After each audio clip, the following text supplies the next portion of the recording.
I'm John Larrivée Jr. and I'm up here today in the beautiful Queen Charlotte Islands of British Columbia, which is also now known as the Haida Gwaii. We're up here today looking for the best spruce in the world, and I think we found it. At Larrivée, finding the best wood is the start to building the best guitar. And when we find that tree, it's so spectacular. And the best part about it is that we can take this tree and turn it into the most beautiful instrument in the world and deliver it to you. And in turn, you can play that instrument for years and years and years, as long as you take care of it. Just like all the other woods that Larrivée uses on our guitars, spruce is very important. First of all, it's the soundboard of the instrument. It's making most of the vibration of the sound that you're hearing. But it also needs to look good. And when we look for our spruce, we want it to be clear, a really nice even color, straight grain, no twist, no compression, and no sap pockets. It's really tough to get all that combination in one tree. You know, 1 in 100 trees is, maybe good enough for tonewood, and maybe 1 in 100 of those is good enough for Larrivée. I learned how to do this from my father.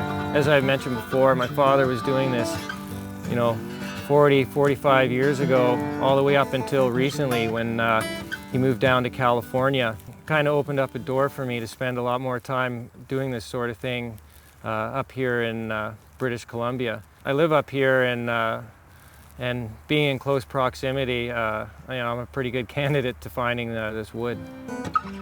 There's a few different ways to acquire eco-friendly spruce. In this case, we found a snag. The snag happens to be a dead standing tree. This particular tree is probably about 10, maybe 12 years standing dead. We know this tree is about 300, 400 years old, merely by the size, standing at a tall 160 feet. And it's about 5.5 feet in diameter. It'd be pretty tough to wrap your arms around it, but you could give it a pretty good hug. We've known about this tree for about a half a year now. Our good friend Chris, who's here following the tree with us today, he actually discovered it last year and had me fly up in the springtime to take a look at it. It's a pretty remote area up here, so getting in here is quite difficult. Sometimes you gotta trek through deep, thick forest underbrush for half hour at a time. The first trek was a little difficult. We were on a steep slope with lots of snow and slush and ice, but once we got past that and we got into the forest floor, a lot of bushwhacking and trying to carry the chainsaws and the fuel and axes, it was quite challenging. Once we got in and we were at the base of the tree, we set down all our gear and just kind of took a step back and took a deep breath as we looked at it. Just taking a look at the sheer size, just looking at it was just spectacular. This was a big tree, and potentially this tree could yield 3,000 to 4,000 tops, especially if it's really clear inside. Chris and I just took a step back while Richard walked in with the chainsaw. Once he fired that chainsaw up, I tell you, hairs on my neck stood up. Watching all the wood chips flying around and the sound of the chainsaw, and just thinking one day that 3 months from now this is all going to be cut into guitar tops, drying and beginning to start getting processed. Probably about a year and a half, this tree is going to start showing up on some of the finest guitars in the world. So once the tree started coming down, everybody took a deep breath.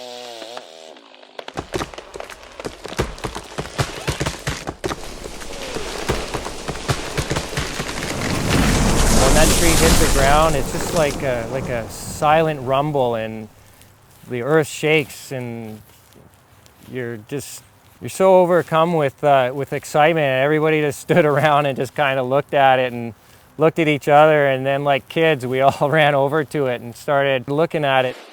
Can't believe we just did that. That is unbelievable. Spectacular. Perfect, eh?